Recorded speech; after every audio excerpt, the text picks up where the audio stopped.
36% হৈ গ'ল অসমত, মানে আমাৰ সংখ্যালঘু সকলৰ সংখ্যা। কোনো আপত্তি নাই, কোনো আপত্তি নাই। এইকাৰণে কৈছোঁ, কাৰণ আমাৰ মানুহ যেতিয়ালৈকে সজাগ নহ'ব, আমি যেতিয়া অসমীয়া জাতি ধৰ্ম পন্থ ভাষা নিৰ্বিশেষে সজাগ নহ'ম, যেতিয়ালৈকে 2 চাইল্ড পলিচি যাৰ কাৰণে চৰকাৰে বনাইছে, যিখন আইনৰ আধাৰত আমি 2023 চনৰ পৰা লাষ্ট 2026 চনলৈকে আমি প্ৰয়াস কৰিছোঁ চাইল্ড মেৰেজটো বন্ধ কৰিবলৈ। 13 বছৰত 12 বছৰত ছোৱালী বিয়া হৈ যায়, কোনো মুখ্যমন্ত্ৰী নোলাল।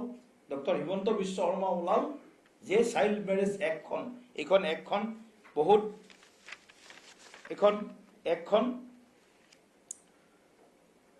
যদি মানে যিটো কোৱা হৈছে prohibition of child marriage act, এইখন আইনখন পুৰণা আইন, সৰ্বভাৰতীয় আইন, PCMA, prohibition of child marriage act 2006ৰ আইন এইখন।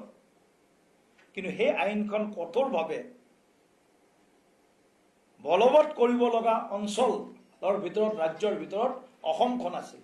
কিন্তু অসমখনত এই আইনখন বলবৎ নহয়। 2006ৰ পৰা 16লৈকেতো অসমত কংগ্ৰেছৰে চৰকাৰ আছে, কেন্দ্ৰতো প্ৰায় 14লৈকে কংগ্ৰেছৰ চৰকাৰ আছে।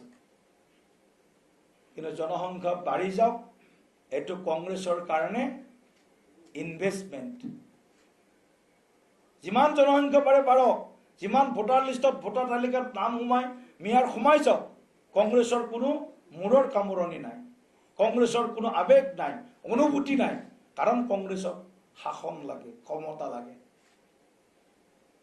অসম ৰসাতলে যাওক, অসম জহান্নামে যাওক, খিলঞ্জীয়া মানুহ জিলাৰ পিছত জিলা সংখ্যালঘু হওক, কংগ্ৰেছৰ এইটো চিন্তা নাই।